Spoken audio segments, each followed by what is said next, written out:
करें start. Guys company क्या होती है? जो अगर मैं बोलूँ, जैसे आपने बोला कि ग्रुप ऑफ द पीपल जो coming together for a common objective, ठीक है। आपने बोला सर पार्टनर मिलके जो ओपन करते हैं, आपने बोला जो रजिस्टर्ड होती है, सारी चीज़ें बेसिकली वो बॉडी, इनकॉर्पोरेटेड बॉडी जो जिसमें ग्रुप ऑफ पीपल हों जो कॉमन गोल के लिए अचीव करने जा रहे हैं, सब कुछ ठीक है। बट इसके कुछ फीचर्स होते हैं जो हमने पहले भी एक बार डिस्कस किए थे कंपनी के, जब मैंने कहा था कि लॉ में ये चीज़ें होती हैं। तो उसमें क्या क्या फीचर्स थे? इनकॉर्पोरेटेड बॉडी होनी चाहिए। अच्छा, एक कंपनी के फीचर्स क्या क्या हो सकते हैं? आर्टिफिशियल पर्सन होता है, सेपरेट लीगल एंटिटी होती है,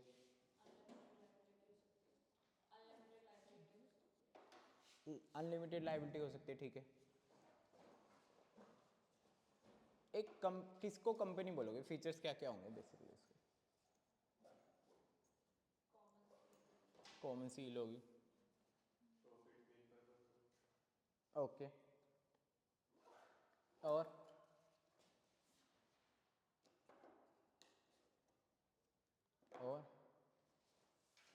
ट्रांसफ़र ऑफ शेयर्स, ठीक है। ये इसके फीचर्स हैं अगर हम ध्यान से पढ़े तो।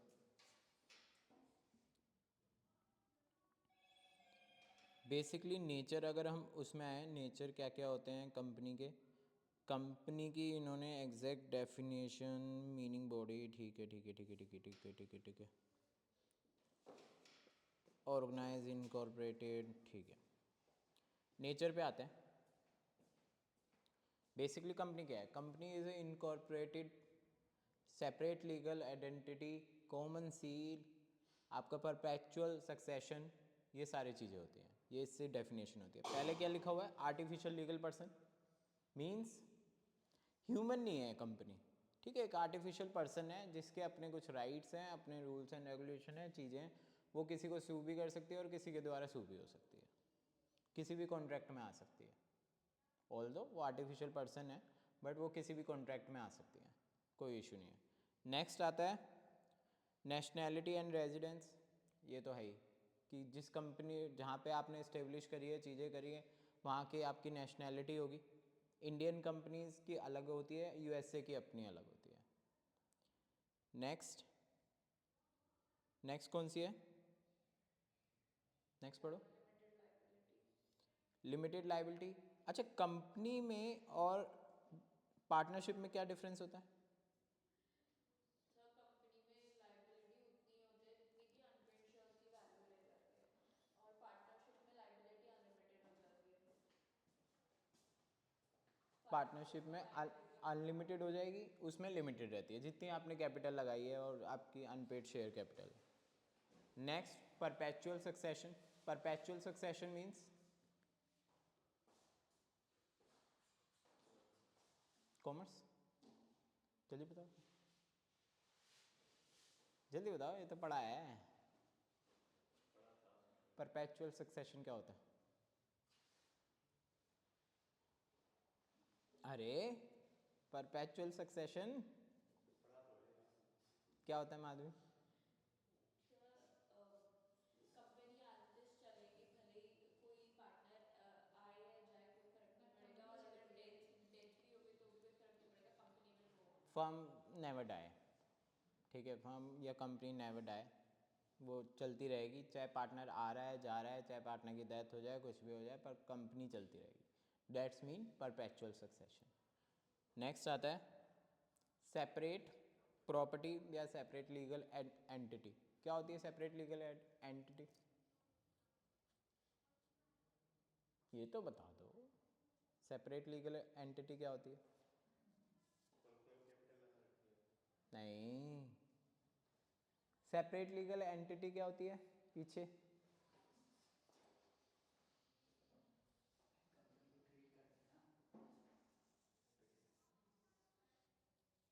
क्या होती है?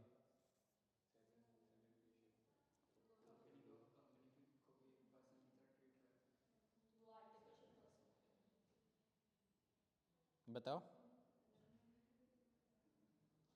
तो सेपरेट लीगल एंटिटी में जो मेंबर्स होते हैं और जो कंपनी होते हैं, उन दोनों को डिस्टिंक्ट माना जाता है, और उन दोनों को कंपनी अलग होती है और कंपनी के मेंबर्स अलग हैं। मतलब कंपनी अपने नाम से भी कॉन्ट्रैक्ट में आ सकती है, प्रॉपर्टी खरीद सकती है, चीज़ें खरीद सकती है, मैनेजर अलग है, कंपनी अलग है। बेसिकली ये बताया जाता है। जो मैनेजमेंट वहाँ पे रन कर रही है वो एक अलग है, उसका कोई मतलब नहीं है कंपनी से, सेपरेट अलग है। और कंपनी अलग है, कंपनी अपने नाम पे कॉन्ट्रैक्ट पे आ सकती है, किसी को पैसे दे सकती है, किसी से पैसे ले सकती है। मैनेजमेंट अपने बिहाफ पे कुछ भी करे वो अलग है। जैसे हमने आर्टिफिशियल पर्सन में पढ़ा है चीज़ें हैं, इसमें यहाँ बताया गया मैनेजमेंट अलग है, कंपनी अलग है। क्लियर हो रहा है? ट्रांसफरेबिलिटी ऑफ शेयर का मतलब शेयर ट्रांसफ़र कर सकते हो आप इसको, इसमें कोई दिक्कत नहीं है। Capacity to sue and be sued, company किसी को स्यू भी कर सकती है और खुद भी स्यू हो सकती है। कॉन्ट्रैक्चुअल राइट ये छोड़ो, अब आ जाओ टाइप्स ऑफ कंपनीज। हाँ जी, टाइप्स ऑफ कंपनीज कौन सी कंपनीज होती हैं?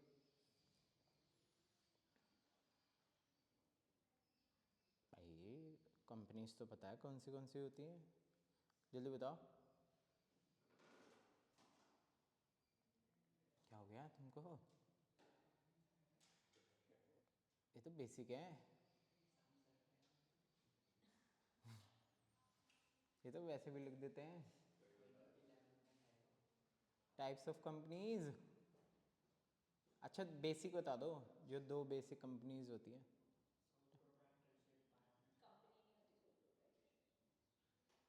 कंपनी नहीं होती सोल प्रोप्राइटरशिप। सर को नहीं पता क्या? सर को बोल दे। ये सुनिए, पब्लिक कंपनी, प्राइवेट कंपनी। दो बेसिक होती हैं, पब्लिक कंपनी होती है, प्राइवेट कंपनी होती है। प्राइवेट में कि मिनिमम मेंबर्स कितने चाहिए होते हैं? 50? मैक्सिमम होते हैं, मतलब तो 5 ही होते हैं। दो अच्छा 2 प्राइवेट कंपनी में, पब्लिक में कितने भी हो सकते हैं। पब्लिक में 7। 7, मिनिमम तो 7 चाहिए स्टार्ट करने के लिए। क्या हो गया बेटा तुम्हें? क्या हो गया? नहीं क्या हो गया? क्लासिफिकेशन ऑफ कंपनीज पढ़ो। Categorization according to incorporation. Companies can be incorporated in one of three methods. Statutory companies, registered statutory companies कौन होती हैं? जो कि पार्लियामेंट एक्ट, ये किसी एक्ट से बेसिकली पार्लियामेंट और स्टेट एक्ट के थ्रू आई हो, ठीक है। और जो रजिस्टर्ड कंपनीज होती हैं वो लॉ के थ्रू ही आई होती हैं, ठीक है। जितनी भी रजिस्टर्ड कंपनी होंगी वो लॉ के थ्रू आएंगी, बाकी एक्ट के थ्रू बनाई गई हैं। जो ग्रुपिंग अकॉर्डिंग टू लाइबिलिटीज़ कौन सी होंगी? बेसिक तो दो ही होती हैं। अगर आप मैं बात करूं limited liability, unlimited liability. Unlimited liability, उसमें लाइबिलिटी आपकी अनलिमिटेड होगी, पर्सनल एसेट्स भी आपके इंक्लूड होंगे। लिमिटेड में जितना आपने अमाउंट लगाया है उतने ही आपकी लाइबिलिटी होगी। क्लियर है? बेसिक है। फिर एक इसमें नई टर्म आती है, कंपनीज लिमिटेड बाय गारंटी। ये क्या हो सकता है? सर जितनी भी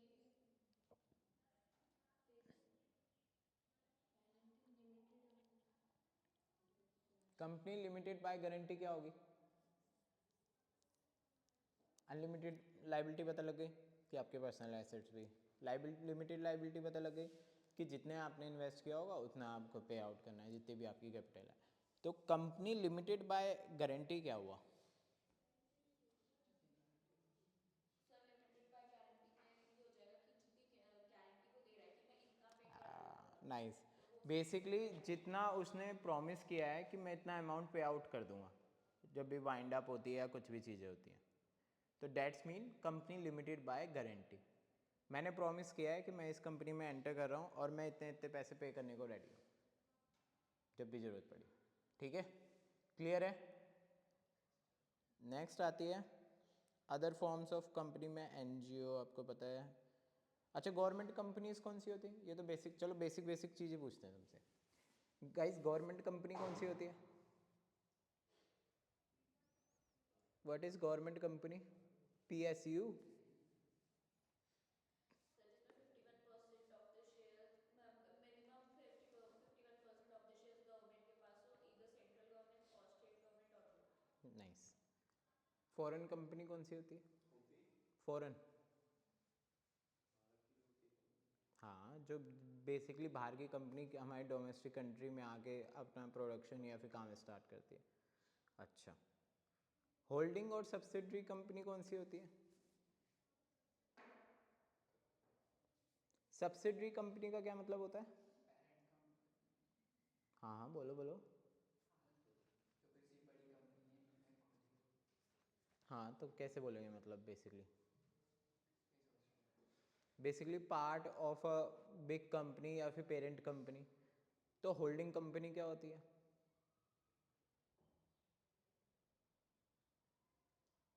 what is holding company?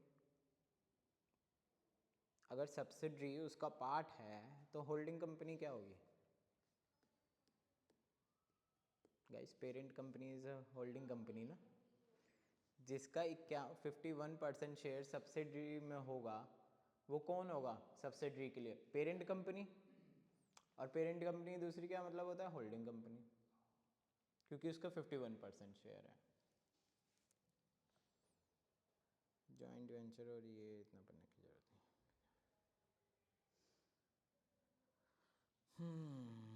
Corporate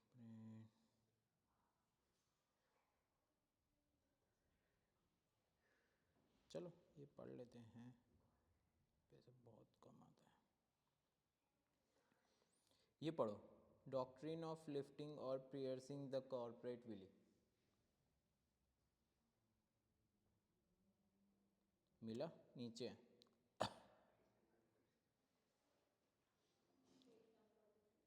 मिल गया? पढ़ो। A company's distinct personality is a legislative prerogative that can only be utilized for proper business objectives.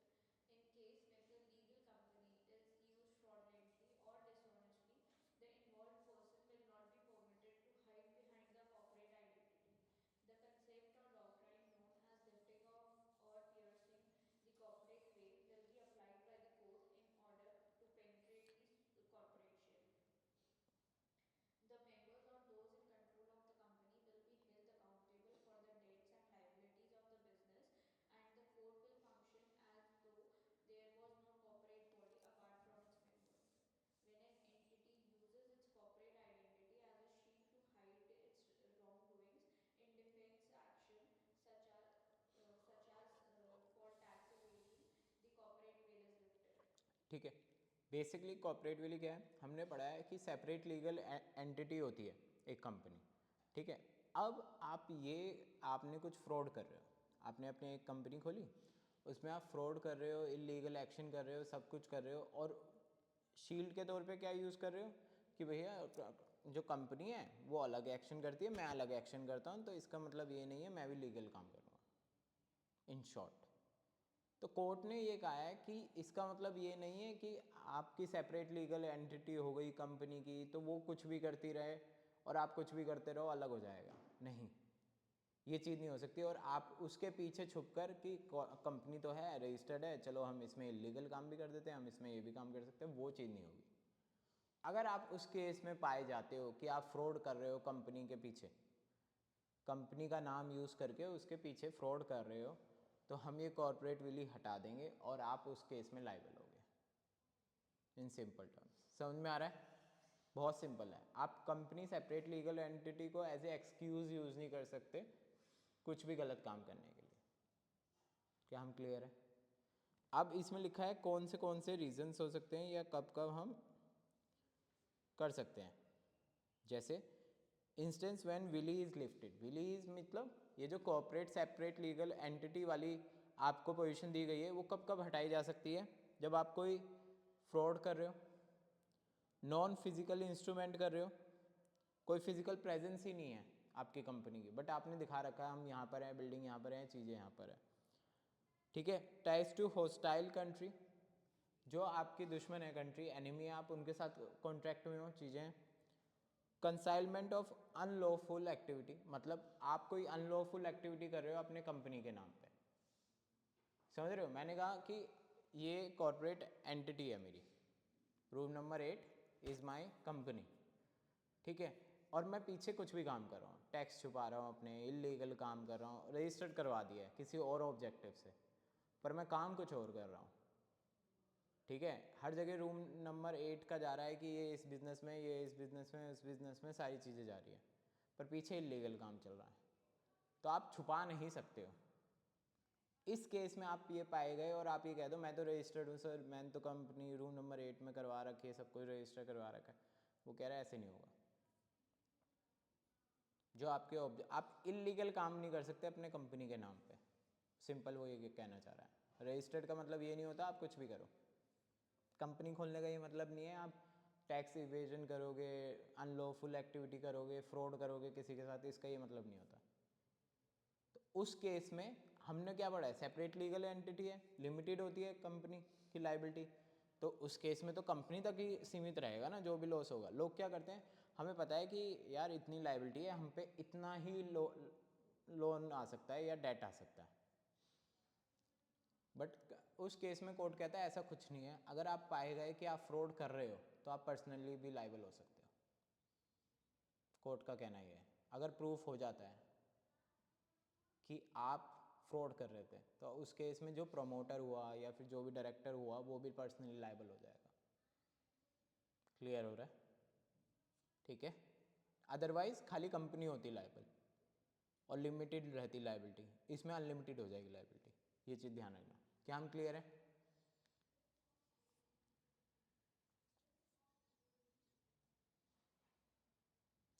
Mechanism आपको पढ़ने की ज़रूरत नहीं है इसमें। चलो अब आ जाओ प्रमोटर पे। Formation and incorporation of document. चलो जी, कंपनी स्टार्ट कैसे होती है? कह दो सर ईंटें लगा कर हो गई, ये पार्टनर से ऊपर नहीं बढ़ पा रहा है। कंपनी कैसे स्टार्ट होती है गाइज? कैसे, हाउ, कौन स्टार्ट करता है कंपनी? कोई भी आगे स्टार्ट कर देता है? कोई तो होगा।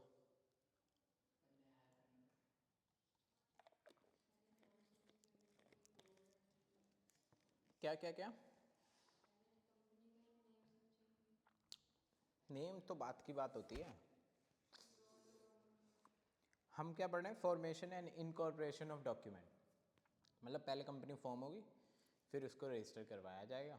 रजिस्टर का मतलब है आपको इनकॉर्पोरेशन डॉक्यूमेंट मिल जाएगा जिससे आप काम स्टार्ट कर सकते हैं। तो फॉर्म करने के लिए कौन फॉर्म करेगा, कैसे फॉर्म होगी? बेस क्या होता है किसी भी कंपनी को अगर हम स्टार्ट करने से पहले? सबसे पहले पीपल्स एक्ट में। उससे भी पहले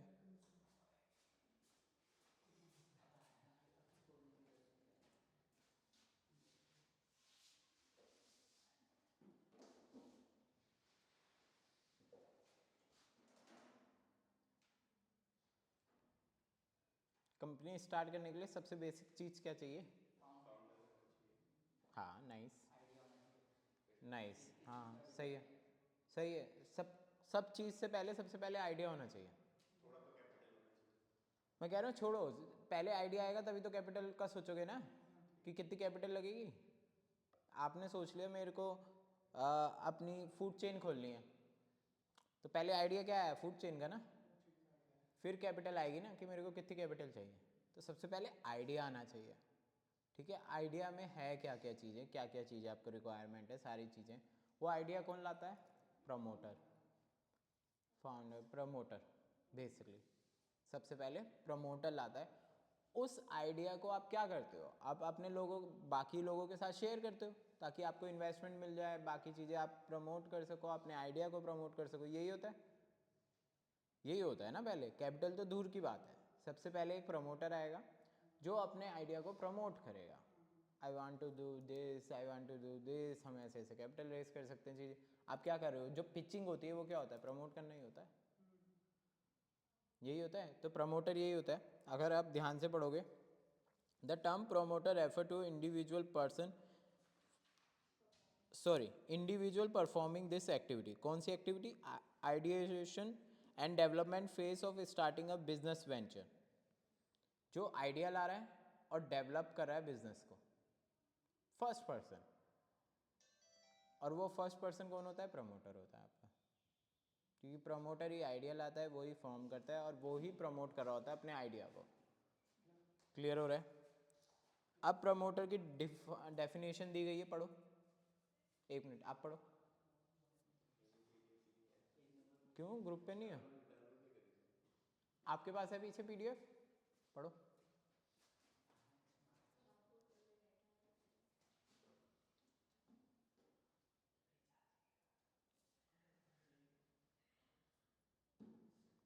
चलो guys,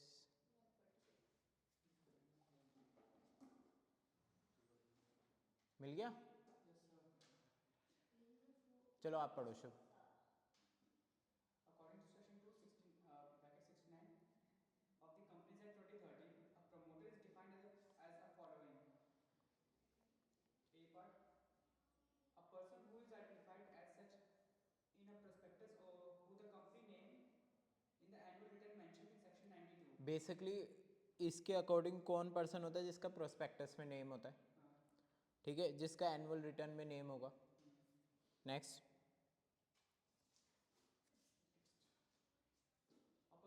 B part, a person who directly or indirectly controls the company's affair, whether as a director, shareholder, or in another capacity. Clear है?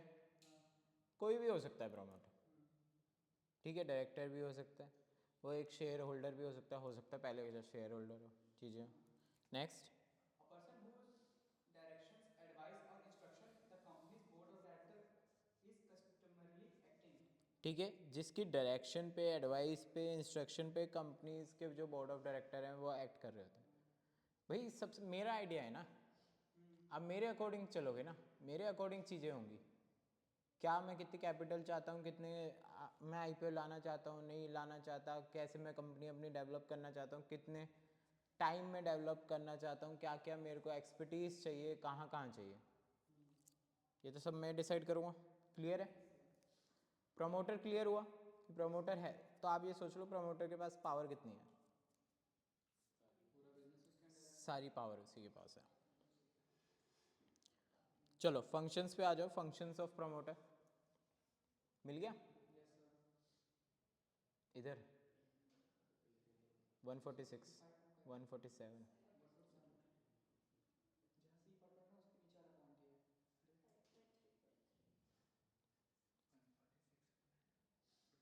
मिल गया। फंक्शंस ऑफ प्रमोटर पढ़ो। To come up with a business concept and research potential market. Clear है? सबसे पहले ही काम ये है कि आपको बिजनेस आइडिया के साथ आना है और आपकी पोटेंशियल होनी चाहिए मार्केट में। Next, To thoroughly examine the company proposal, technical, financial and commercial viability. For that, professional assistance may be sought. कोई doubt? Next, Should the intention be to acquire an already existing firm to carry out negotiation for the purchase of that firm? हमेशा वो कहते हैं ये सारे काम promoter के होते हैं। प्रमोटर के पास एक आइडिया भी होना चाहिए कि हो सकता है वो ऑलरेडी एग्जिस्टिंग कंपनी को एक्वायर कर ले, होना चाहिए, क्योंकि एक टाइम के बाद आपको M&A पे जाना ही पड़ेगा, मर्जर एंड एक्विजिशन पे। सब कुछ आप नहीं कर सकते खुद से, एक्वायर कर लो या मर्ज हो जाओ, अपना कोई सेगमेंट मर्ज कर दो, अपनी कोई सब्सिडरी मर्ज कर लो या सब्सिडरी के थ्रू एक्वायर कर लो।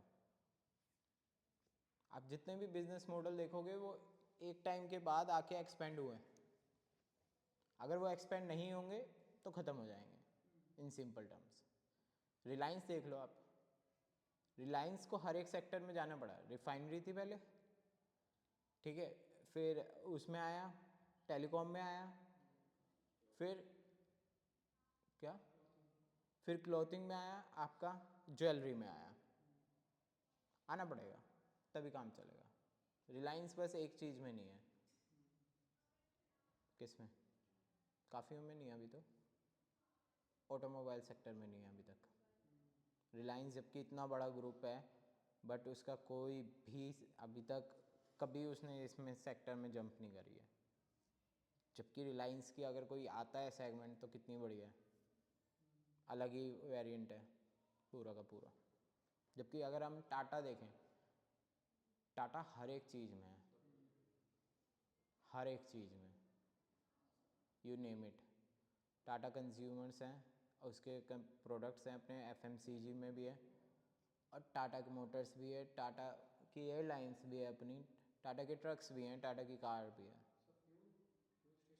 फ्यूल में नहीं है आई थिंक सो टाटा, अभी नहीं है। पावर, टाटा पावर में है, एनर्जी सेक्टर में है, अभी रिफाइनरी और उसमें नहीं है टाटा। चलो next Should the intention be to acquire next company already existing, next next gathering the necessary number of individuals, 2 for a private business and 7 for a public company, who may both sign the firm's articles of incorporation and consent to serve as its initial director? Clear है कि ये नहीं है कि आप अकेले promoter हो जल्दी कंपनी बनाने, भी लोग चाहिए जो काम कर सके, आपका साथ दे सके, पार्टनरशिप निभा सके। Next To make the following decisions: the company natures, the place of its register office, the quantity and form of its capital, the bankers, the auditor, the legal advisor. ये सब आपको चाहिएंगे, बैंकर चाहिए होगा, auditor चाहिए होगा, legal adviser चाहिए होगा, technical adviser चाहिए होगा, ये सारे डिसीजन भी आपके ही होंगे। बाद में अगर आप देखो ना, एक चीज़ होती है, बाद में डेलीगेट कर देते हो आप अथॉरिटी अपनी, ठीक है। अब मैनेजर सारी चीज़ें संभालेंगे, अब सीईओ सारी चीज़ें संभालेंगे, सीएफओ सारी चीज़ें संभालेंगे, बट स्टार्टिंग में आपको ही करना पड़ेगा। जो स्टार्टअप होते हैं वो यही तो होते हैं, फाउंडर ही तो लगे होते हैं।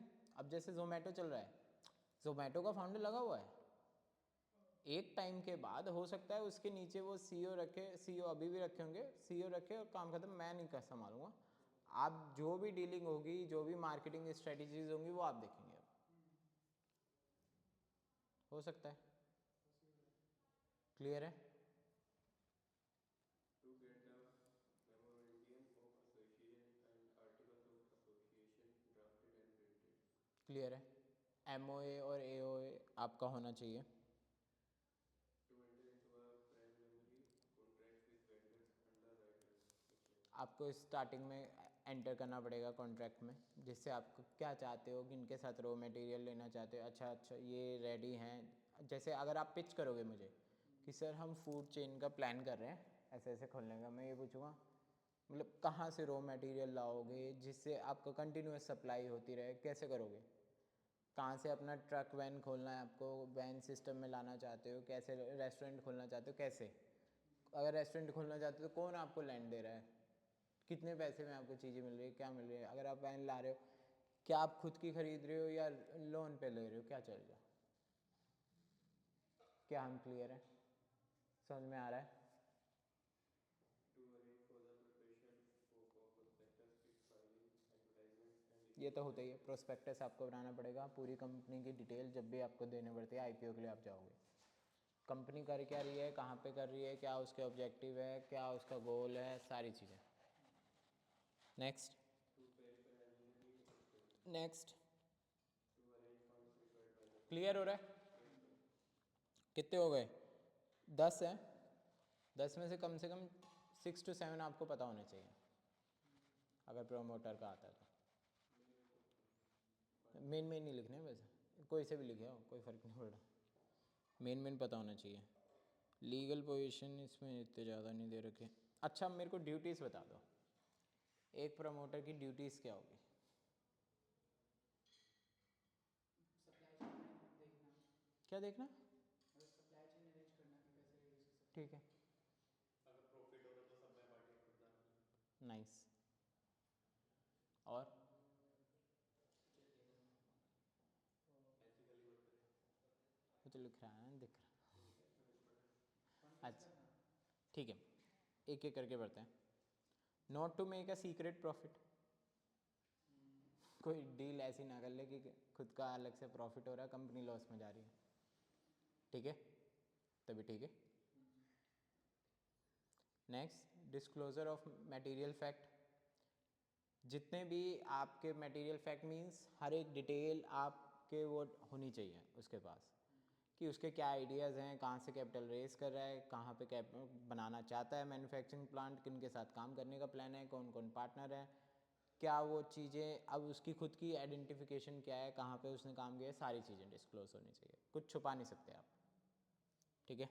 नेक्स्ट, ये तो हो गया। चलो जी, लाइबिलिटीज़ सिंपल है, जो आपकी ड्यूटीज़ होंगी उनका रिवर्स कर दो।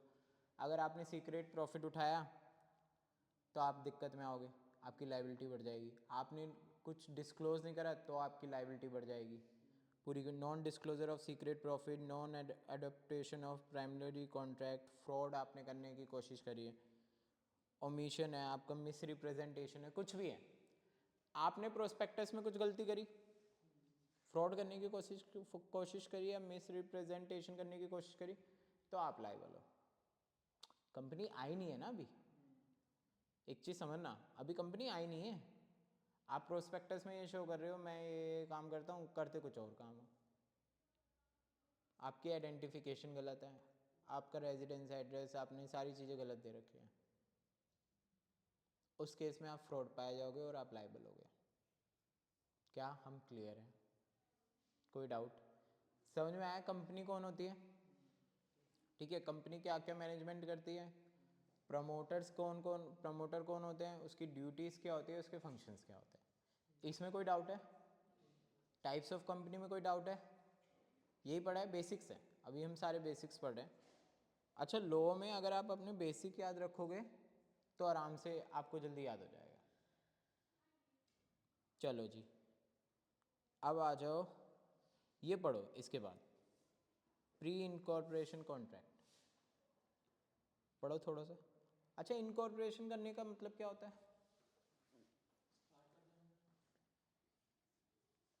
Incorporation of a company means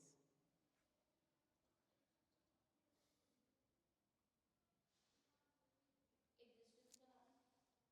हाँ ठीक है, और इनकॉर्पोरेशन का मतलब क्या है? आप सुनते हो ना कि सर ये इनकॉर्पोरेटेड बॉडी अच्छी होगी, means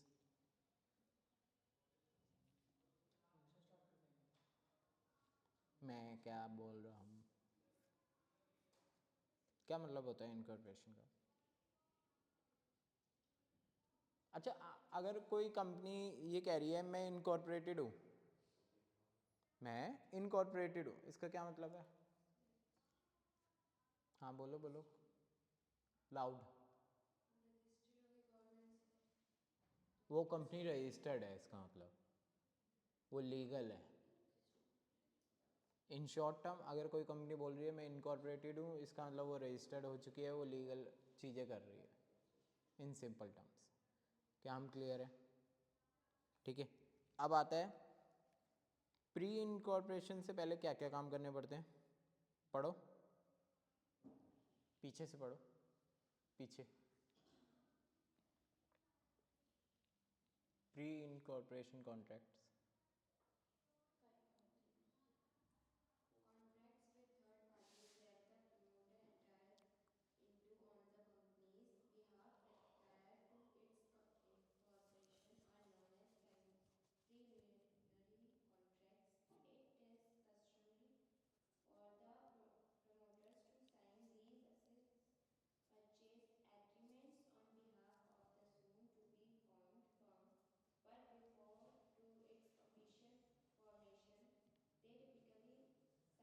its official formation, they typically sign these agreements on behalf of the firm which is still in the process of being formed as trustees or agents. Even once the firm is established, these contracts have no legal force on it after it's on. ठीक है, simply वो कह रहे हैं incorporation से पहले पहले वो कंपनी के बिहाफ पे कुछ कॉन्ट्रैक्ट करता है कि हाँ ये मैं ये कंपनी खोलने जा रहा हूँ, आप टेंशन मत लीजिए, बट मेरे को ये सप्लाई की ज़रूरत पड़ेगी, ये हम पैसे जनरेट करेंगे, ऐसे फंड रेस करेंगे, आप हमारे साथ कॉन्ट्रैक्ट में आना चाहते हैं नहीं आना चाहते। ये प्रमोटर कर रहा है ऑन बिहाफ ऑफ कंपनी, जो कि अभी फॉर्म भी नहीं हुई है, फॉर्म के उस पर। तो कहते हैं ना कि पहले कुछ कॉन्ट्रैक्ट में आपको आना पड़ेगा भाई। अगर आप कह रहे हो मैं फूड चेन खोलना चाहता हूँ, आपकी सप्लाई कहाँ से होगी, ठीक है, आपको फर्नीचर कौन देगा, आपकी प्रॉपर्टी कहाँ पर होगी, आपके पास शेफ़ कौन कौन होंगे, आपका क्लीनर कौन कौन होंगे, ये चीज़ें तो आपको पहले ही सोचनी पड़ेगी ना, ये तो नहीं है जाके खोल दोगे,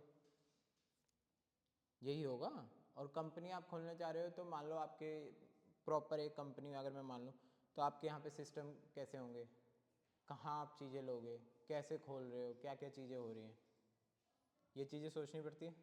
ठीक है, अब आ जाओ इनकॉर्पोरेशन ऑफ अ कंपनी, पढ़ो। A firm gains distinct corporate entity status through incorporation. According to Section 3, bracket 1, a company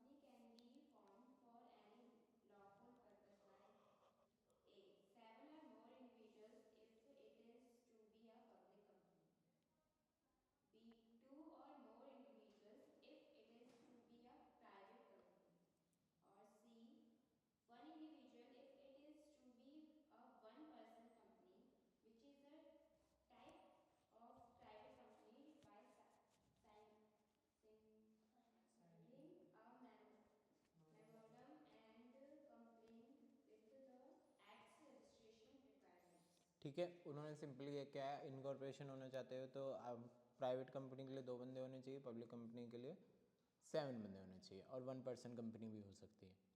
ठीक है, फिर आता है स्टेप्स हैं, पर्टिकुलर स्टेप्स हैं, ये जस्ट रीड कर जाना सिंपली क्या। अच्छा, एक स्टेप क्या क्या होंगे इनकॉर्पोरेशन के लिए अगर मैं जनरल वे में पूछूं?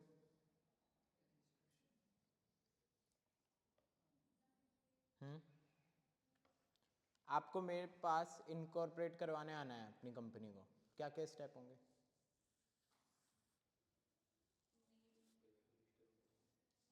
चलो ठीक है, डॉक्यूमेंट्स होने चाहिए, ठीक है, नाइस नाइस, और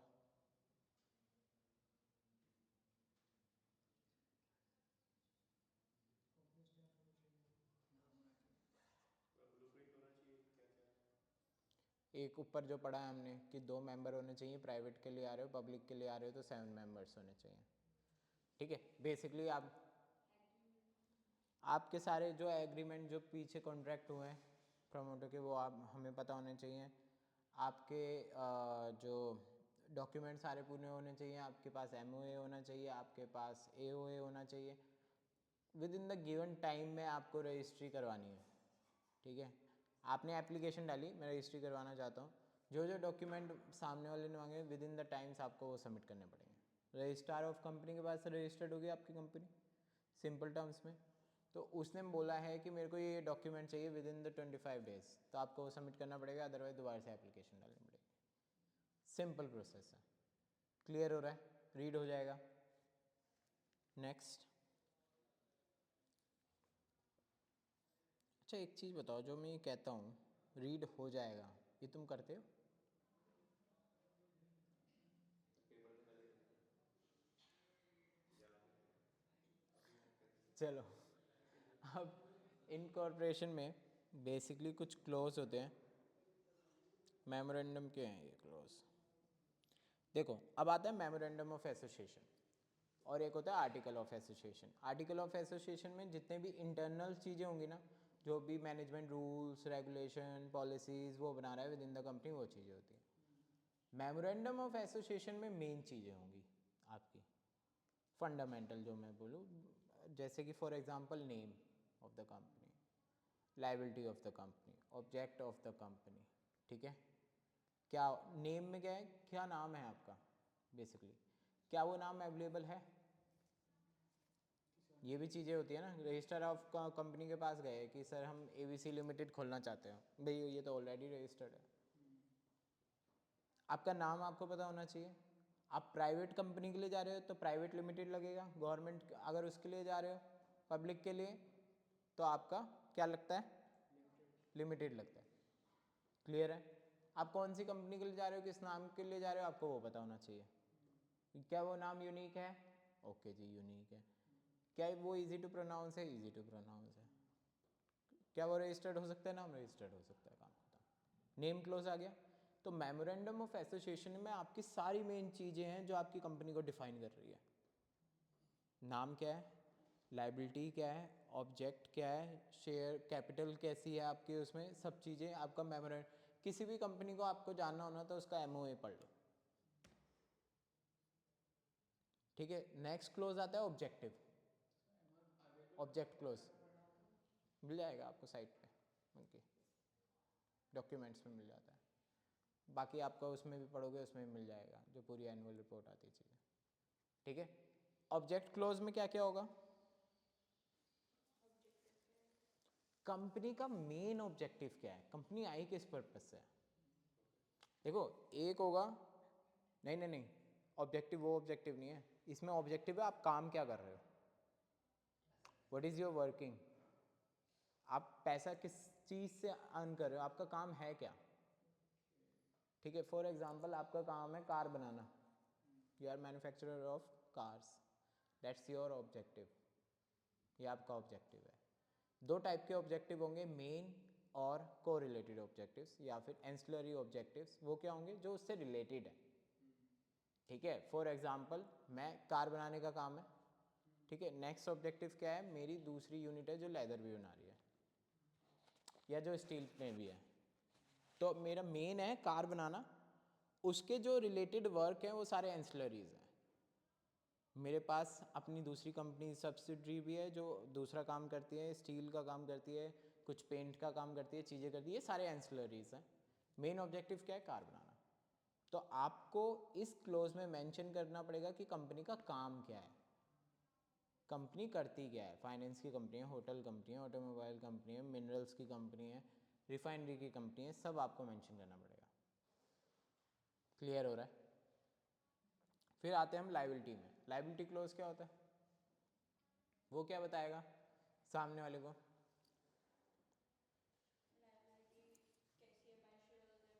लायबिलिटी आपकी कैसी है? लायबिलिटी क्लोज वो बताएगा कि आपकी अनलिमिटेड लायबिलिटी है, लिमिटेड लायबिलिटी है, या फिर लिमिटेड बाय गारंटी है। In simple terms limited by guarantee क्या होती है? मैं को तभी मैंने तुमसे पूछा ना बेटा, पता लग गया तुम्हारे चेहरे से। जल्दी बताओ, क्योंकि तुम लेट आए, यू मिस्ड। जल्दी बताओ, कंपनी लिमिटेड बाय गारंटी क्या होती है?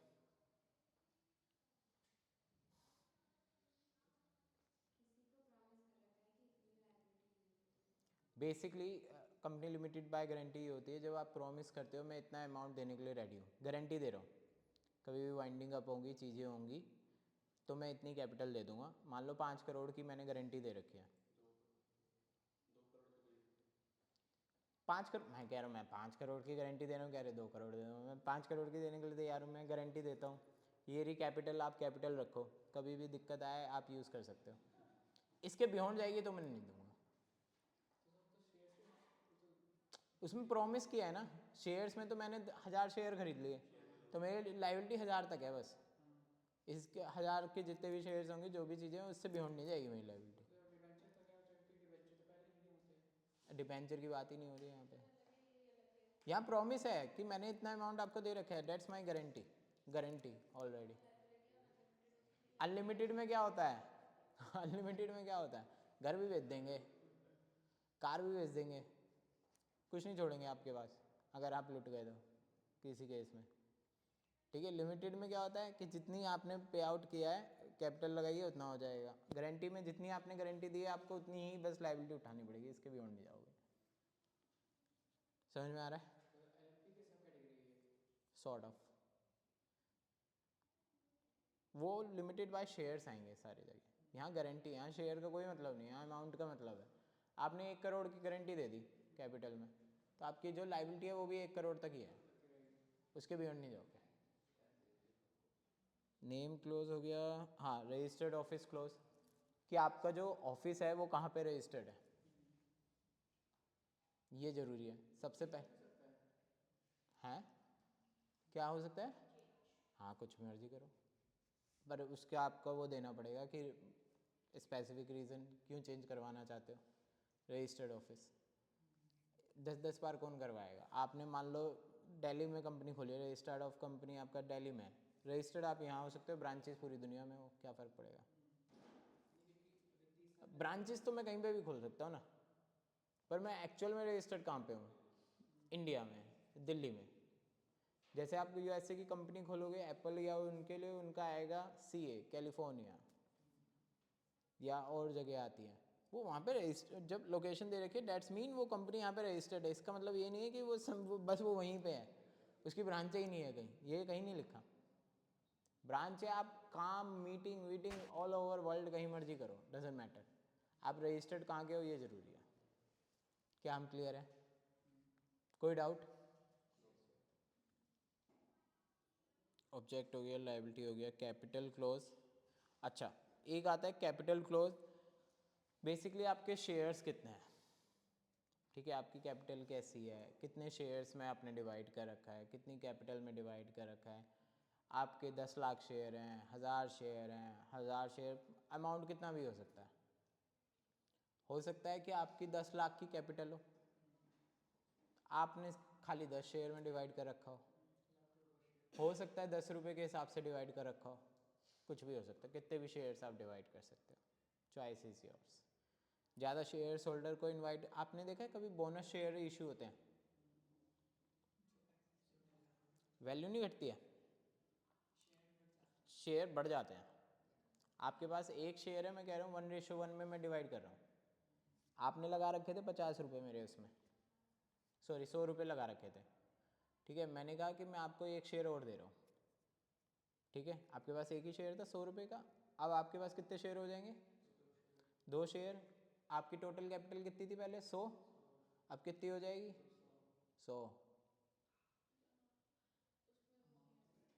अमाउंट कैपिटल चेंज नहीं होती है, शेयर होल्डर बढ़ जाते हो ना। वो शेयर जो 100 रुपये का था, आपको 1 रुपये, मतलब एक शेयर 100 रुपये का था, ध्यान से समझना, एक शेयर 100 रुपये का था। अब मैं कह रहा हूँ बोनस शेयर इशू कर रहा हूँ, अब आपके पास 2 शेयर हो जाएंगे, बट आपकी जो कैपिटल इन्वेस्टेड थी वो कितनी थी? 100 रुपये, वो 100 रुपये ही रहेगी। मतलब अब आपके शेयर्स कितने हो गए? 2, और मेरा जो यहाँ पे अमाउंट कितना आ जाएगा? 50। 50 का एक शेयर हो जाएगा ना अब, तो आपकी टोटल कैपिटल इन्वेस्टेड कितनी हो गई? 100। वो चेंज नहीं होती है। समझ में आया? आया नहीं आया? कि एक शेयर अब 50 रुपये का हो जाएगा बेसिकली। फ़ायदा पता है क्या होता है? फ़ायदा ये होता है, अब 50 से ऊपर बढ़ा, 50 से अब ऊपर बढ़ा, मान लो फिर से 100 पे आ गया, अब आपका प्रॉफिट डबल है, क्योंकि अब आपके पास 2 शेयर है। ये होता है बोनस शेयर का फ़ायदा आगे जाके। पर होता यह है कभी जब आप स्टॉक मार्केट में एक्चुअल में जाओगे, तो बोनस शेयर के बाद बहुत चांसेस होते हैं कि नीचे चला जाता है, तो फिर ये लगता है कि हमने परचेज़ क्यों करा। तो जब बोनस शेयर इशू हो रहा हो, जब तो ख़रीद लो, जब डेट आ जाए जब निकल लो कुछ टाइम के लिए, और फिर दोबारा इन्वेस्ट करो। तो आपको हो सकता है कि मान लो जो 100 का शेयर था, एक इशू करा तो 50 पे आ गया, 50 पे वो 45 या 40 पे भी आ सकता है जब खरीदो। और कम रेट पे मिल गया ना तुम्हें, तो जब 2 खरीद लो, 4 खरीद लो, क्या फ़र्क पड़ रहा है। Bonus, most of the cases bonus share जब भी इशू होते हैं, प्राइस नीचे जाता है, बहुत जाता है। जब अनाउंसमेंट करोगे ना कि मैं 30 दिसंबर को इसके बोनस शेयर एक्टिवेट हो जाएंगे, जब तो भागेगा, दुनिया खरीदते हैं क्योंकि बाइंग बढ़ जाती है ना। अब समझ रहे हो, ये टेंडेंसी होती है। शेयर प्राइस आप कभी भी देख लो, जैसे विप्रो है, विप्रो का अब बोनस शेयर इशू हुआ है, अब लोग खरीदेंगे उसे। तो अगर वो 500 का शेयर है तो 560, 570, 580 तक पहुंच जाए, बाइंग आ रही है, ठीक है। जब आ गया बोनस, खत्म, वापस बाइंग नहीं है ना, हो गया, लोगों ने खरीदना तो खरीद लिया, रख लिया अपने पास विप्रो को खरीद के। ये चीज़ें होती हैं। क्लियर हो रहा है? जब कभी भी स्टॉक मार्केट में जाओ, बोनस शेयर आए, रुक जाओ उसके बाद खरीदो। देखो किस्मत भी होती है, आपने गिरा हुआ है शेयर, ठीक है, बाद में भाग गया, तो आपके पास एक के बदले अब 2 शेयर है। पर ये भी चीज़ सोचो कि आप उस टाइम पे, अभी तो आप 900 रुपये लगा रहे हो और 5 शेयर खरीद रखे थे, जब आप कम में, फिर अभी ये कहीं और पैसा लगा के जब 10 शेयर खरीद लेना, उस टाइम पे वैल्यू तो कम हो जाएगी। 500 का शेयर 100 रुपये का हो गया, 20 खरीद लो, दिक्कत क्या है। वो अलग बात है, कैपिटल इन्वेस्टेड उतनी ही रहती है, कोई फ़र्क नहीं पड़ता। क्लियर हो रहा है हमें? कोई डाउट? एक आता है subscription close, statement from each share holder 7 और मोर। वो कहते हैं सब्सक्रिप्शन क्लोज क्या होता है, कंपनी के कुछ सब्सक्राइबर होते हैं जिनके पास एटलीस्ट एक शेयर ज़रूर होना चाहिए, उसके बिना कंपनी रन नहीं करे। एटलीस्ट डायरेक्टर हो, बड़ो कुछ भी हो, एक शेयर तो ज़रूर होना चाहिए सब्सक्राइबर। आगे बढ़ो, doctrine of ultra, doctrine of ultra vires, कौन पढ़ा? आप पढ़ो, मिल गया? कहाँ कहाँ खो जाता है, एक ही तो PDF चल रही है। तूने बता रखा है ना, सत्य भी पढ़ने बोल रहा है basically. The doctrine of ultra wires, a Latin term meaning beyond the powers, refers to the principle that a corporation must operate within the legal boundaries outlined in its charter, memorandum of association, and other founding documents. Basically वो ये कह रहा है कि जो company है उसको with in the power काम करना पड़ेगा, with in, beyond the power जाती है तो वो इलीगल माना जाएगा। बियॉन्ड द पावर का मतलब क्या हुआ इसमें? Legal boundaries उसकी है। क्या? एक तो बोल के चुप क्यों हो जाते हो, पूरा तो बोलो। हाँ तो क्या हो गया, यहाँ पे मैंने मशीन गन रखी हुई है कि इसने गलत बोला ऑन करो और चलो भाई ख़त्म।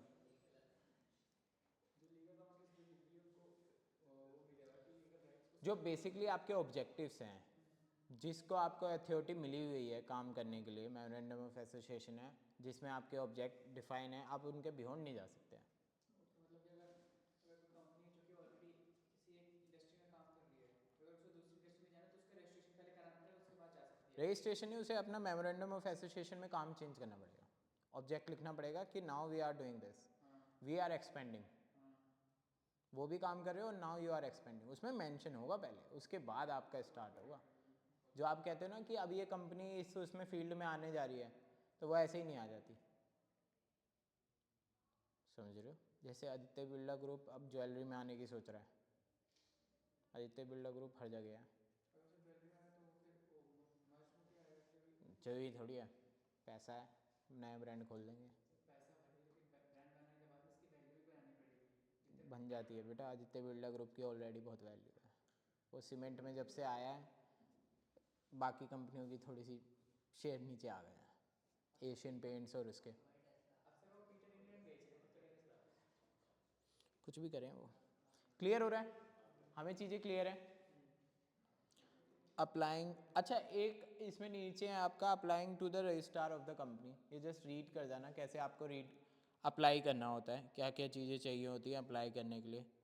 ऑनलाइन रजिस्ट्रेशन, ये रीड करके जाना है, देखो किस्मत ख़राब हुई तो आ जाएगा क्वेश्चन कि ऑनलाइन रजिस्ट्रेशन कैसे करें, जबकि कंपनी इतनी बड़ी है, बहुत बड़े बड़े क्वेश्चन हैं उसमें, बट जब किस्मत ख़राब होती है तो ऐसे क्वेश्चन आ जाते हैं। अब आ सकता है, नहीं वो इस पर्पज़ से आता है ना क्योंकि ईजी है, वो इस पर्पज़ से आ सकता है कि वो इजी है कि बच्चे लिख ही लेंगे, और हम वही चीज़ नहीं पढ़ के जाते और वहीं फेल होते हैं वही तो। सर मैंने एक चीज़ नोटिस की, जो हमारे क्वेश्चन पेपर आते हैं ना, जैसे उसका आया था कौन सा था, ओबी का जो आया था, ओबी के पेपर में आप कैसे भी देखें तो सस्टेनेबिलिटी की बहुत बात हो रही थी उस टाइम पे, सस्टेनेबल इन्वायरमेंट की। एंड सर उसी टाइम पे अगर आपको याद है तो G20 का भी बैठक होने वाली थी, जो पॉलिटिकल बैकग्राउंड चल रहा होता है ना, पॉलिटिकल इन्वायरमेंट, उससे सर हमारा बहुत पेपर इफेक्ट होता है। होता ही है, हो गई वो तो, करंट अफेयर्स पता तो लगे, तुम पढ़ते क्या हो, तुम्हें दुनिया का भी पता है या बुक में घुसे हुए बस? आपने जो हम तुम्हें पढ़ा रहे हैं तुम वो आप रियल लाइफ में भी तो अप्लाई करो ये चीज़ें। अब कॉन्ट्रैक्ट आपको पढ़ाया जा रहा है तो आप नेक्स्ट टाइम कुछ साइन करने से पहले 4 बार देखोगे कि इसमें क्या क्या चीज़ें हैं क्या क्या नहीं है, इसलिए तो पढ़ाया जा रहा है, इसलिए थोड़ी पेपर पार कर लो तुम। ठीक है, क्लियर है? चलो आ जाओ सर्टिफिकेट ऑफ इनकॉर्पोरेशन पे आ जाओ।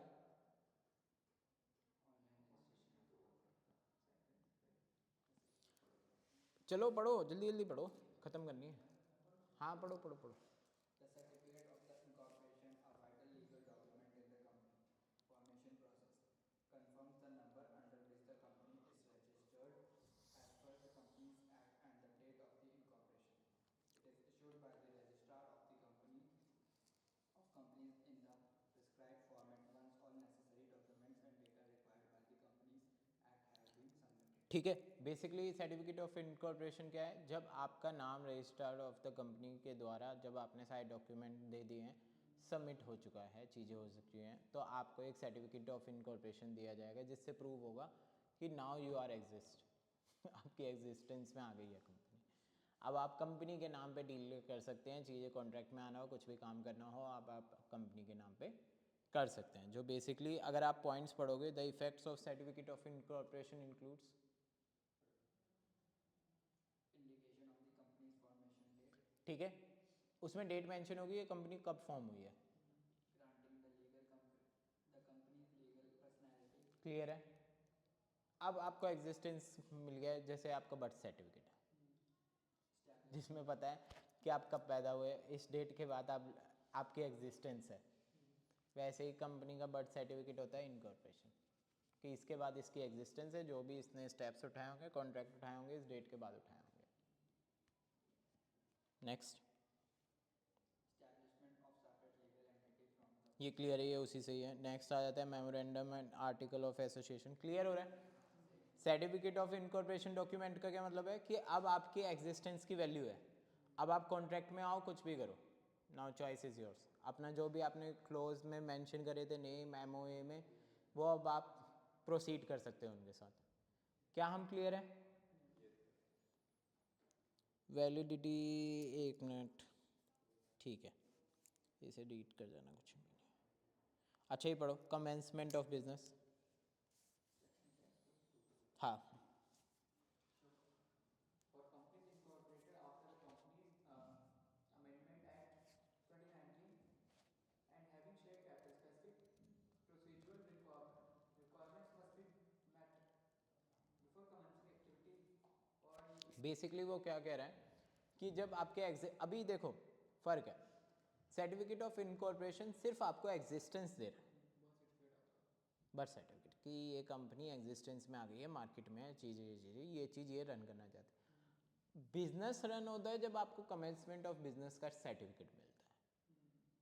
वो कैसे मिलेगा? जब आपका इनकॉर्पोरेशन आ गया, with in the 180 days incorporation के आपको अपनी सारी चीज़ें सबमिट करनी पड़ेंगी कि हाँ अब यहाँ पे डिटेलिंग आती है कि आप कौन सा बिजनेस करना चाहते हो। एमओए में मेंशन है नो डाउट, बट एक्चुअल में कौन सा बिजनेस करना चाहते हो, कहाँ से करना चाहते हो, क्या क्या चीज़ें होंगी, क्या आप रॉ मटेरियल यूज़ कर रहे हो, ए टू जेड चीज़ें आपके बिजनेस से जो रिलेटेड है उसमें ए टू जेड चीज़ें जब आप सबमिट कर दोगे अप्रूव्ड हो जाएगा। जब आप बिजनेस स्टार्ट करोगे तभी सिर्फ 180 डेज, 180 डेज मीन्स 6 महीने, 6 महीने। क्लियर है? तो 6 महीने के अंदर अंदर आपको सारा सेटअप, सारी चीज़ें, वेंडर्स कौन होगा, कहाँ से आपका रॉ मटेरियल आएगा, कौन सी क्वांटिटी होगी, कहाँ आप बेचने जा रहे हो, कुछ भी है सब आपको मेंशन करना पड़ेगा अपने बिजनेस से रिलेटेड। क्या हम क्लियर है?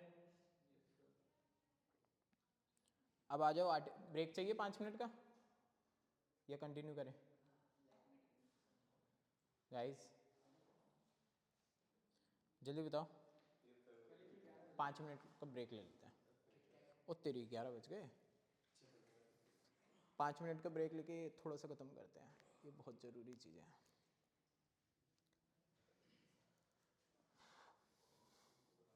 ये वाली आपकी यूनिट निमट जाए ना तो थोड़ी सी शांति मिलेगी।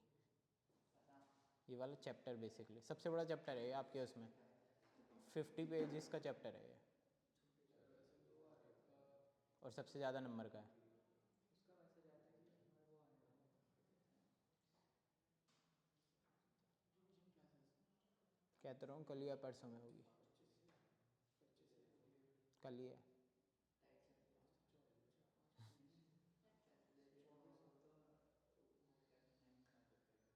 कल या परसों में ही होगी, उसमें हम मेन टॉपिक्स जितने भी है ना। अच्छा एक चीज़ और सुनो सुनो सुनो सुनो सुनो, जो रिवीजन में आपके जितने भी मेन टॉपिक्स हैं जो मोस्टली इम्पोर्टेंट होंगे आपके पेपर के लिए, वो सारे हम रिवाइज कर लेंगे, ठीक है?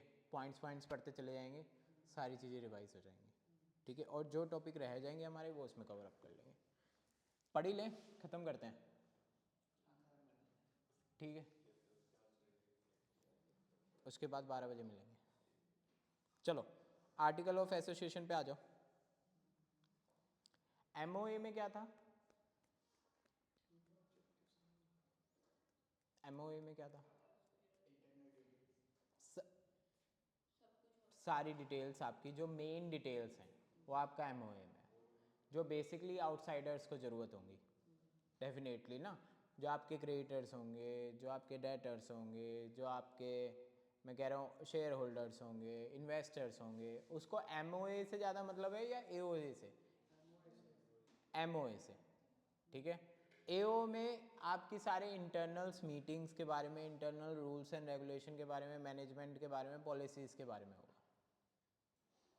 क्या हम क्लियर है? समझ में आ रहा है? एमओए हमारी कंपनी डिटेल्स हैं हाँ, एंड एओए हमारी पॉलिसी डिटेल्स हैं।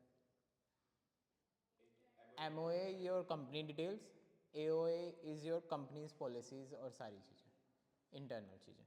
पढ़ो एओए क्या है, जल्दी जल्दी करो ख़त्म। As per section 2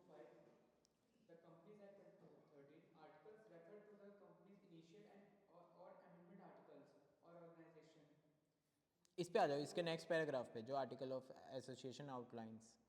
The article of association outlines internal rules and regulation governing a company's operations, serving as the internal guidelines. Clear है, उसमें मेंशन कर दिया जो इंटरनल रूल्स एंड रेगुलेशन है जो कंपनी की ऑपरेशंस को गाइड कर रहे हैं, वो मेंशन होंगे आपके एओए में। एमओए में मेन चीज़ है, नेम क्या है, ऑब्जेक्टिव क्या है, लाइबिलिटी क्या है, आपका कैपिटल क्या है, सब्सक्रिप्शन क्या है, सब एमओए में। तो इससे क्या पता लगता है, MOA is for outsiders, government के लिए, शेयर होल्डर्स के लिए, डेटर्स के लिए, क्रेडिटर्स के लिए। AOA is for the internals. Basic difference है, क्लियर हो गया? स्टेब्लिश कंटेंट पढ़ लो एक बार इसका। उसमें क्या क्या कंटेंट था? Name close, Address and all. Registered office close, liability close, capital close, subscription close. इसमें क्या क्या है पढ़ो, 4-5 जल्दी से। All part of table F is not included. देखो मैं पढ़ देता हूँ। Number of share, stock distributions, आपका शेड्यूलिंग क्या क्या होगी, ऑल्ट्रेशन ऑफ कैपिटल अगर कुछ करना चाहते हो, ट्रेडिंग स्टॉक्स ऑफ शेयर्स कितने होंगे, एडिशनल डायरेक्टर्स कौन होंगे, डायरेक्टर्स की कंपनसेशन क्या है, जनरल मीटिंग्स क्या है, ये सारी चीज़ें आपके एओए में। डॉक्टर टेबल एफ अलग होती है बनाने के लिए, बाद में डिस्कस करेंगे, उसका भी छोड़ो। ऑल्टर टेबल अलग से, यहाँ गए share capital. Guys share capital पढ़ लोगे, रजिस्टर्ड कैपिटल कौन सी होती है, इशूड कैपिटल क्या होती है, अकाउंटेंसी में पढ़ी होगी। ये तो छोटा सा है, रीड आउट मारना है। Issues of securities premium, main है प्रोस्पेक्टस पे आओ। चलो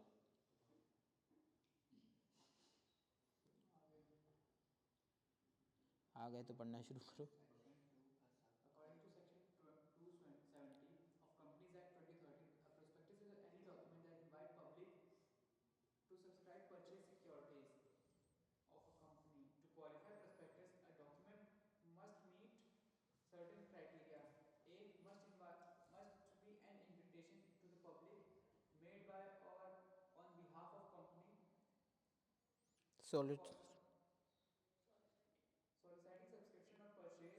बेसिकली प्रोस्पेक्टस क्या बताएगा, प्रोस्पेक्टस किसके लिए, पब्लिक के लिए। Invitation के लिए हर शेयर खरीदिए वो कब होता है, जब इशू शेयर कैपिटल का आईपीओ निकलता है। जब आईपीओ निकलता है। तो मेनली आपका प्रोस्पेक्टस कब यूज़ होता है, जब आईपीओ निकलता है। आप अपनी कंपनी के बारे में बताते हो, कितने शेयर्स हैं, क्या क्या है, इनविटेशन भेजते हो, कितने में सब्सक्रिप्शन होगा, क्या चीज़ें होंगी, कितने शेयर्स हम आएंगे, कितना पैसा आप लेना चाहते हो, फंड रेज करना चाहते हो। ये सारी चीज़ें आपको पहले मतलब ऑडियंस में या फिर पब्लिक को शो करनी पड़ती है प्रोस्पेक्टस के थ्रू। जैसे सर अभी स्विगी का आईपीओ निकलने वाला था, निकल गया। इतने टाइम से, हाँ तो मतलब इतने टाइम से इनकॉर्पोरेटेड थी वो हाँ थी, तो उनको प्रोस्पेक्टस जरूरत तभी पड़ी होगी कि अभी पहले ही हाँ, करवाया होगा। आई प्रोस्पेक्टस क्या है, बेसिकली इन्फॉर्मेशन देना। एमओए ए टू जेड चीज़ें तो पहले हो गई। अब फंड रेज करने से पहले आप अपने बारे में बताओगे तो सही, कितना आपको पैसा चाहिए, क्या आप रेज करना चाहते हो, कितनी चीज़ें रेज करना चाहते हो, कहाँ पे रेज करना चाहते हो, पर्पस क्या है रेज करने का, मोस्ट इम्पोर्टेंट, ये बहुत ज़रूरी है।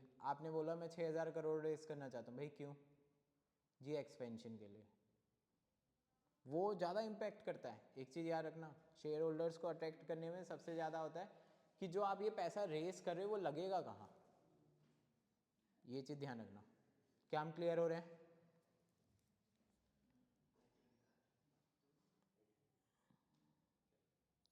इसके प्रोस्पेक्टस के ये जो है बस रीड आउट करने हैं और कुछ नहीं है। गोल्डन टाइप्स पढ़ जाए, शॉर्ट नोट में आ सकते हैं टाइप्स क्या होते हैं। अच्छा, अब मीटिंग्स पे आओ। इसमें कम दे रखा है, मैं वैसे बता देता हूँ। देखो, दो टाइप की आपकी मीटिंग होती है, एक होती है जनरल मीटिंग, एक होती है एक्स्ट्रा ऑर्डिनरी मीटिंग। ठीक है, एजीएम जिसे बोलते हैं, एनुअल जनरल मीटिंग होती है जिसमें आप सारी अपना डिफाइन चीज़ें, सारी चीज़ें बताओगे, पूरे साल में आपने क्या क्या चीज़ें की, कब करी, कहाँ पर आप क्या करना चाहते हो, कितना आपका प्रॉफिट रहा, कितना आपके मार्जिन्स रहे, कहाँ लॉस हुआ, कौन से सेगमेंट से सबसे ज़्यादा प्रॉफिट हुआ, सब एजीएम में आ जाता है। एक्स्ट्रा ऑर्डिनरी मीटिंग, कोई क्लाइमेटीज़ आ गई हैं, कोई एकदम ही चीज़ें अनसर्टेन चीज़ें हुई हैं आपके साथ, ठीक है, लाइक आपका कहीं पे आग लग गई, फायर हो गई किसी पर्टिकुलर सब्सिडरीज में, चीज़ें में, तो आप क्या एक्शन लेना है। कोई कॉम्पिटिटर आपका मार्केट में आया नई पॉलिसी लेके, अब क्या लेना है, डेट्स योर एक्स्ट्रा ऑर्डिनरी ना, आप वेट नहीं कर सकते पूरे साल तक का, अदरवाइज दिक्कत हो जाएगी। क्लियर है? मैं आपको डिफरेंस भेज दूंगा ग्रुप पे, उसमें से आप कर लेना इन केस अगर आ जाता है, पता होना चाहिए आपको क्या क्या ज़रूरी है इन केस में, क्योंकि मेन पता क्या है, इसमें से हम लास्ट में लिखेंगे कि आपके मेन क्वेश्चंस क्या हैं, वो आप छोड़ के नहीं जा सकते। ठीक है, चलो जी। डायरेक्टर बहुत चीज़ें हैं पढ़ने के लिए, वही पढ़ेंगे अभी। देखो मीटिंग का आपका एंड में दे रखा है, एनुअल जनरल मीटिंग क्या होती है, एक्स्ट्रा ऑर्डिनरी मीटिंग्स क्या होती हैं।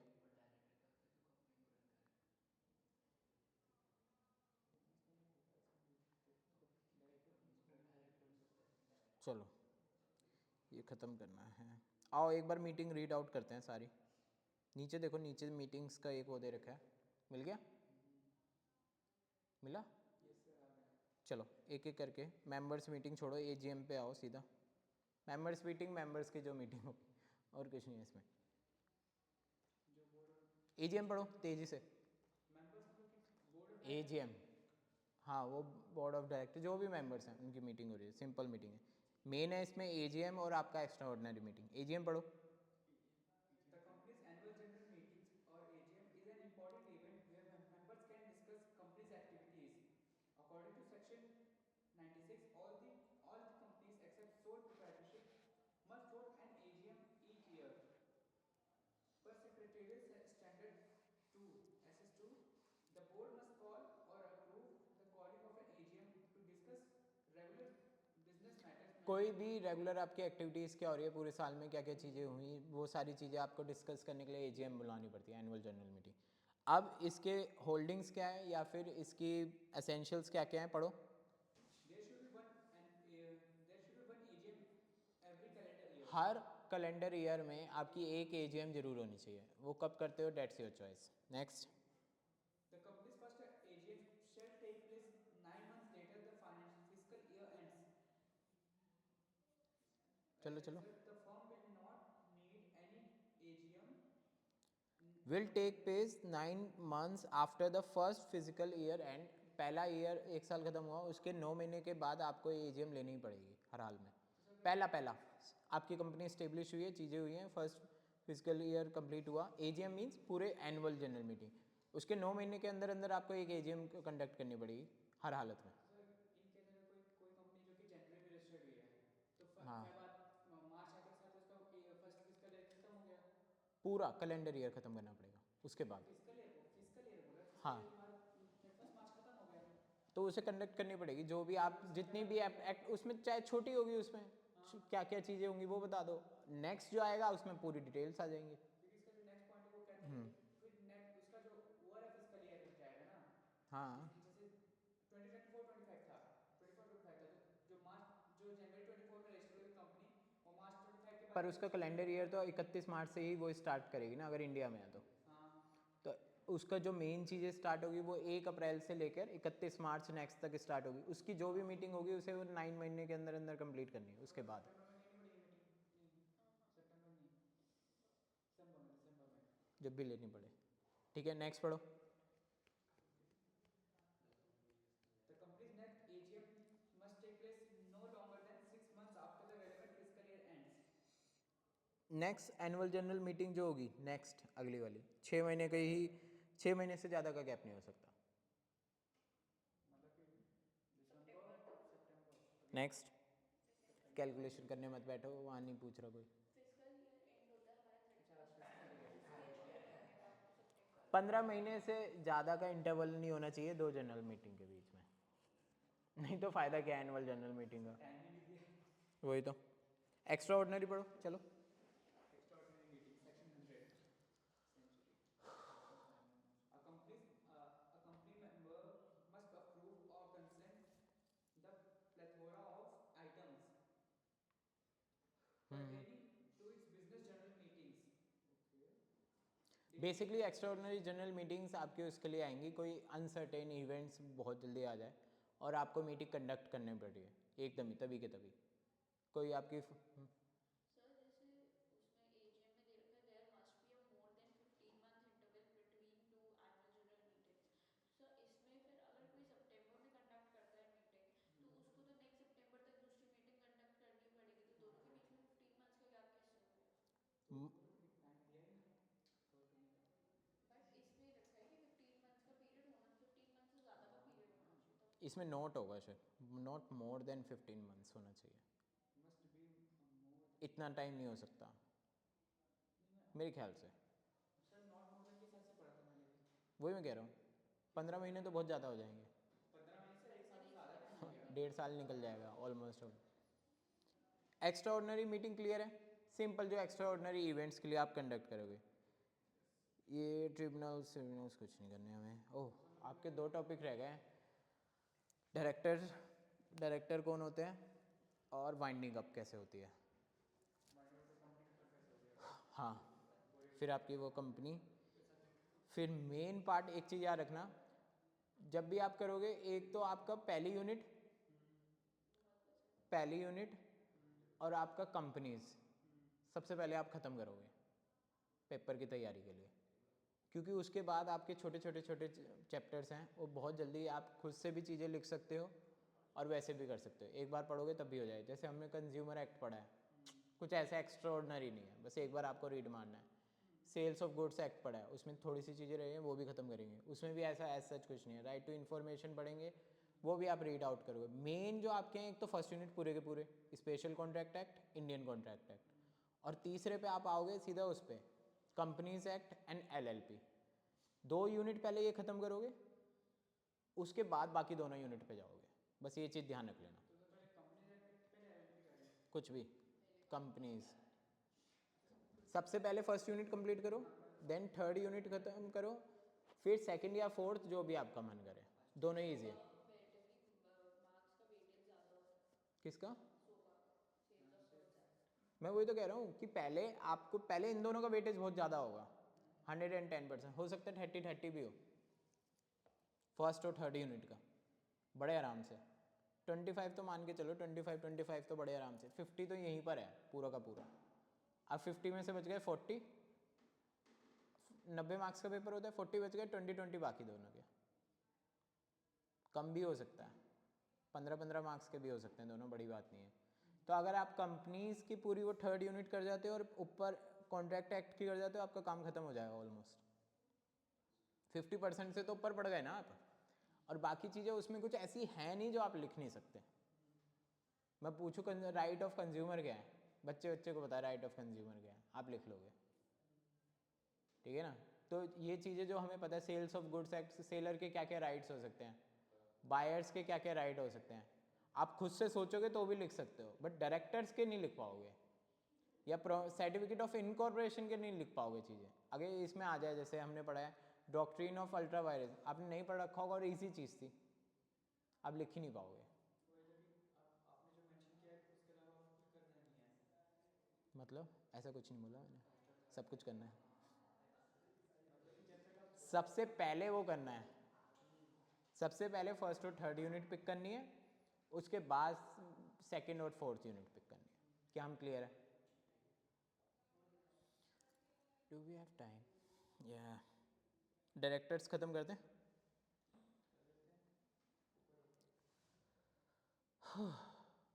पढ़ो, डायरेक्टर ख़त्म करते हैं, क्योंकि ये चैप्टर ख़त्म होगा, मेरे को बहुत रिलीफ मिलेगा। यही एक चैप्टर निकालने में सबसे ज़्यादा जान निकलती है। director, the term director is not defined in the details of Companies Act of 2013. According to section 234 of the Act, the director is a person nominated to board of a firm. According to section 210 of Companies Act 2013, company's board of director or board refers to the entire group of company's directors. The body properly established to direct, control and supervise the company's business is referred as the board of directors. According to section 149 of Companies Act 2013, each company's board of director must made up of a single individual. ठीक है, basically वो क्या कह रहा है, board of directors कौन होते हैं, डिफाइन इन्होंने, इनको खुद नहीं पता, ढंग से दे नहीं रखी। Board of directors, group of directors होते हैं। डायरेक्टर्स कौन कौन होंगे, नीचे लिखा हुआ है, no association body corporates business में be appointed as a director. रुक जाओ पूरा डिफाइन करने दो, चीज़ें करने दो, ठीक है। आपके जो बेसिकली मिनिमम मेंबर उसने बोल रखे हैं, ये जरूर लिख लेना। Company must have a minimum of 3 directors in public company, 3 director तो कम से कम चाहिए। और company 2 director for private company. Private में तो हमेशा याद रखो हर चीज़ 2 चाहिए, ऑफ कोर्स है, जब मिनिमम मेंबर 2 होंगे तो वो भी 2 ही होंगे, उससे ज़्यादा हो नहीं सकते। बिजनेस 15 से ज़्यादा डायरेक्ट कर सकता है, 3 to 1 पर्सन, इनकी उस पर वुमेन डायरेक्टर्स भी हो सकते हैं। अच्छा एक चीज़ याद रखना, डायरेक्टर का एक अपना एक नंबर होता है, मैंने पहले भी बताया था, डिन। आप कहीं पे भी डिन नंबर डालोगे तो आपको ये पता लग जाएगा ये कहाँ कहाँ डायरेक्टर बना हुआ है। डायरेक्टर आप बन सकते हो अलग अलग जगह, कोई बड़ी बात नहीं है। हो सकता है मैं एक जगह CEO हूँ, दूसरी जगह बोर्ड ऑफ डायरेक्टर हूँ, पॉसिबिलिटी है, कोई इशू नहीं है। वो जाने, मेरे को क्या करना है, बेटा पैसा भी तो आ रहा है ना। आपको क्या लगता है बोर्ड ऑफ डायरेक्टर किसे कितना पैसा आता होगा, कितना आता होगा? करोड़ों, करोड़ों रुपए आते हैं बेटा बोर्ड ऑफ डायरेक्टर जब आप बनते हो। जवाब देना है उल्टा एकदम, कोई नहीं, अभी आप छोटे हो, समझ जाओगे चीज़ें। क्या बनो, अच्छी बात है, बनना चाहिए, रिस्पेक्ट दो थोड़ी सी चीज़ों को। टारगेट वही है, क्या टारगेट है? क्यों, फाउंडर बनने में क्या दिक्कत है?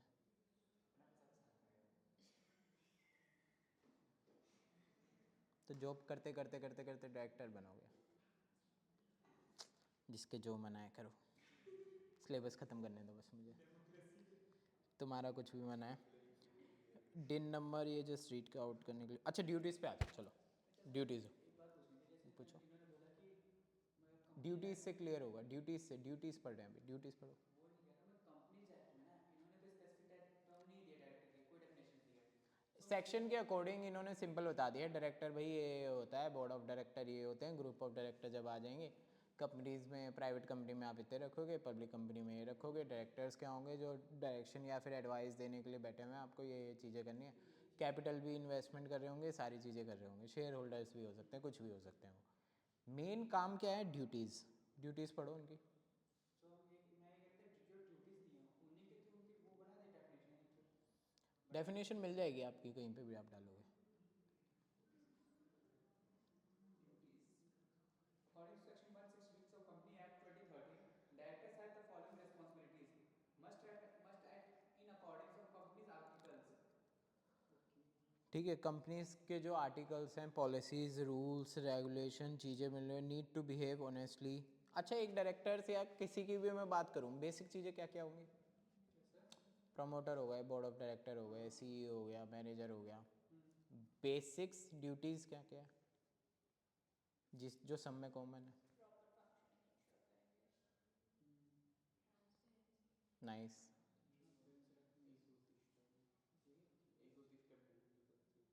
ठीक है, Profit proper payment, no secret profit। कोई सीक्रेट प्रॉफिट नहीं होगा, कोई फ्रॉड नहीं करोगे आप, और कंपनी की ग्रोथ के लिए सोचोगे।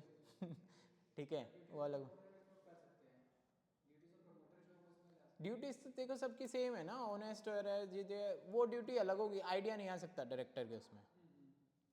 मेन मैं बेसिक पूछ रहा हूँ, जो एक लेवल पे हर एक को परफॉर्म करनी पड़ेगी, ऑनेस्ट रहना पड़ेगा, प्रॉफिट नहीं छुपा सकते, ट्रांसपेरेंसी होगी, आपको अपने काम टाइमली करने पड़ेंगे, सिस्टमेटिक वे में करने पड़ेंगे, rules and regulation of company should be follow. ये हर एक को करना है, चाहे आप प्रमोटर हो, डायरेक्टर हो, CEO, चाहे एक वहाँ पे एम्प्लॉय हो, ये चीज़ें सबके लिए बेसिक हैं।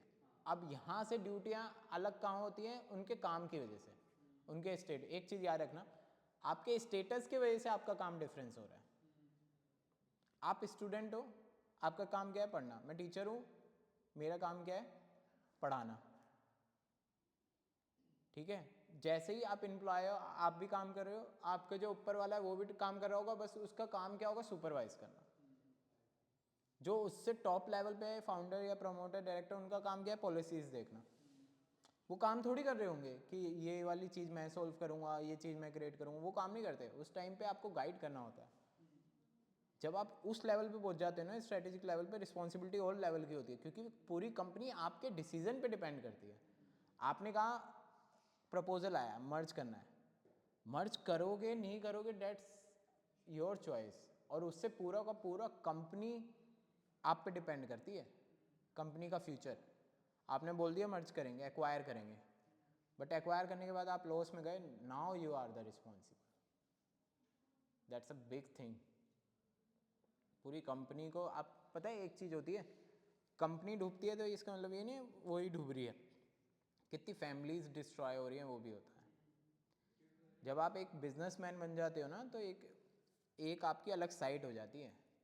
बिल्कुल ही प्रॉफिट है, ठीक है, प्रॉफिट अर्न करना है, बट प्रॉफिट अर्न करते के साथ साथ आपको जो आपकी फैमिली चल रही है, एक ऑर्गेनाइजेशन चल रही है, उसका भी ध्यान रखना पड़ता है।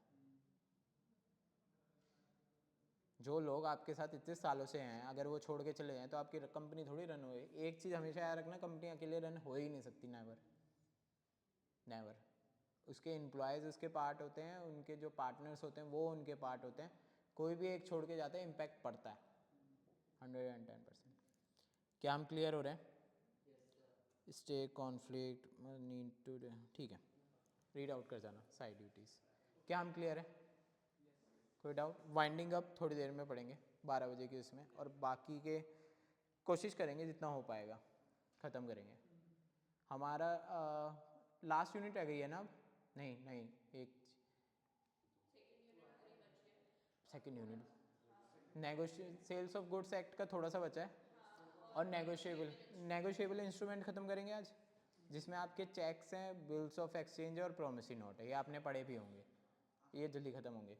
उसके बाद वो RTI, तो बिल्कुल ही ऐसा है, RTI पढ़ना है, और सेल्स ऑफ गुड्स एक्ट का थोड़ी सी चीज़ पढ़ेंगे। IT एक्ट शायद अभी के लिए छोड़ना पड़ेगा, वो थोड़ा टेक्निकल है, उसे देखते हैं कल या परसों जब भी हमारी रिवीजन क्लास होगी उसमें निपटा लेंगे, मेन पॉइंट्स उसमें से कर लेंगे। क्योंकि आपका, मेरा ये है, कोशिश इतनी है जितना पॉसिबल हो सके मैं कोर्स खेल दूँ, इतने में इतना ही हो पाएगा। मतलब एक लिमिट है, मेरी भी एक लिमिट है जहाँ तक मैं चीज़ें निकाल पाऊँ, क्योंकि क्लासें हमारी कम हुई है, चीज़ें कम हुई हैं। ठीक है सर, अभी के लिए इतना ही।